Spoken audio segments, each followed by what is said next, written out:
Hope for Cases is actually a case that gives hope and dignity to our youth who are entering our foster care system. I do know is what it's like to be in the foster care system. And that was something that I didn't want my kids to be ashamed of. And I was ashamed of it. And I had to accept it for them to be able to accept it. We deserve dignity. We deserve the moment that we walk into a system that someone is making sure that we have our needs met. I don't think people realize how shattered our system is. Just recently, I was in Tampa and there was two little girls, 9-year-old and a 10-year-old, and they were getting the case. And I asked the same question that I ask kids all over the country. I said, what's your favorite thing in the case?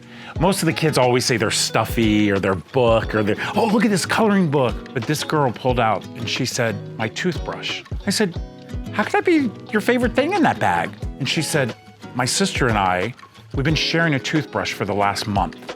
It's not acceptable that a kid comes into the system because of a choice that someone else made. And we can't even be open-minded enough to say, hey, by the way, do both of you have your own toothbrush? The myth is that these kids are, what did they do to put themselves in foster care? They did nothing. Understand that. They did nothing. They're in that system because of bad choices that someone else made. When we as a community come together and invest in a kid, we invested in our future.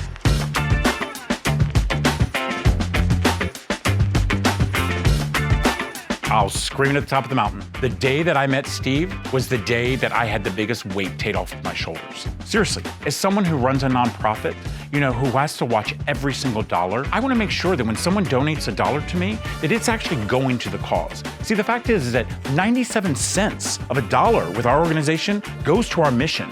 Why? Because of people like Steve, who constantly keeps the checks and balances, that I don't have to worry about it. And I don't have to worry about it. In our country, 39 states are required to have nonprofits be licensed. Every year, those 39 states, they review my 990s. If Steve had them in check with my CPA, I wouldn't be able to be in all the states that I'm in.